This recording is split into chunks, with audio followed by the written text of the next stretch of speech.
السلام علیکم، میں ہوں خباب سجاد، آپ کا اسپرچول ہیلر۔ ایک قرآن کی آیت لے کر، لا الہ الا انت سبحانک انی کنت من الظالمین۔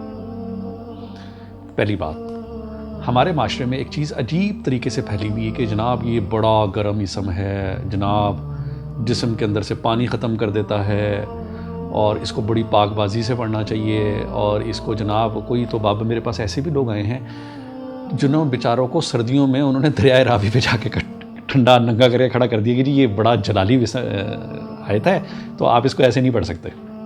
میں حیران ہو گیا کہ یار یہ کس طرح کی چیزیں فرسودات اللہ، اور ایسی دعا کے ساتھ جس کے بارے میں اللہ نے حضرت یونس علیہ السلام کو زندگی دی، صحت دی، دوبارہ سے سلطنت دی، اس کو جا کے آپ ٹھنڈے پانی میں پڑھیں یا گرم پانی کے ساتھ پڑھیں، اس سے کیا فرق پڑتا ہے؟ اللہ کو اس چیزوں سے کوئی فرق نہیں پڑتا۔ دیکھیں حضرت یونس علیہ السلام نے یہ دعا کہاں پڑھی؟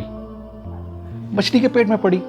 مچھلی کا پیٹ، کسی کا بھی کوئی پیٹ ہوتا ہے یا کوئی چیز ہوتی ہے، غلاظت کی جگہ ہے، نجاست کی جگہ ہے، اور اس میں گرمی سردی کہاں سے آ گئی بھائی؟ جس کو دیکھو، کسی کو کہوں نا، میں کہوں نا یار اس کو پڑھا، سرکار ہے تو بڑا گرم ہوئے گا، بھائی کہاں سے گرم ہوگا؟ تم پڑھو تو صحیح۔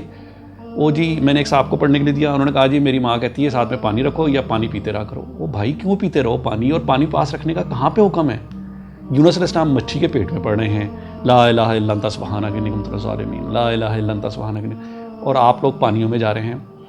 میرا صرف کہنے کا مقصد یہ کہ بہترین دعا ہے آفات و بلیات سے بچنے کے لیے، آپ سے جو گناہ غلطیاں ہو گئی ہیں ان کی توبہ کے لیے، جیسے استغفار ہے نا، استغفر اللہ پڑھنا، لیکن اس سے بہت بہتر میں نے اس کو پایا ہے، لا الہ الا انت سبحانک انی کنت من الظالمین۔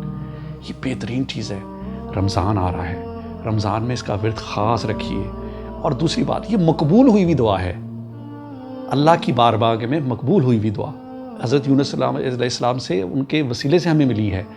جب ان کو اتنی ساری چیزوں میں نبی کی آزمائش آئی اور اس میں یہ چیز دی گئی، لا الہ الا انت سبحانک انی کنت من الظالمین، تو پلیز اپنے پریشانیوں میں یہ مت سوچیں گرم ہے ٹھنڈا ہے، اس طرح کے بابوں کے چکر میں، یہ لوگوں کے چکروں میں پلیز نہ پڑیں۔ یہ بس یہ سوچ کے پڑھیں کہ یہ حضرت اللہ نے ہمیں عطا کی ہے یونس علیہ السلام کے صدقے میں، اس کو پڑھیں تاکہ آپ کو اس کے صحیح فیوز و برکات ملیں۔ ان چیزوں کی طرف مت جائیں۔ آپ کا دل کرتا ہے 1000 مرتبہ پڑھیں، آپ کا دل کرتا ہے 40 مرتبہ پڑھیں، آپ کا دل کرتا ہے ہزاروں کی تعداد پڑھیں، جیسے مرضی پڑھیں، ان چیزوں کو چھوڑ دیں پلیز۔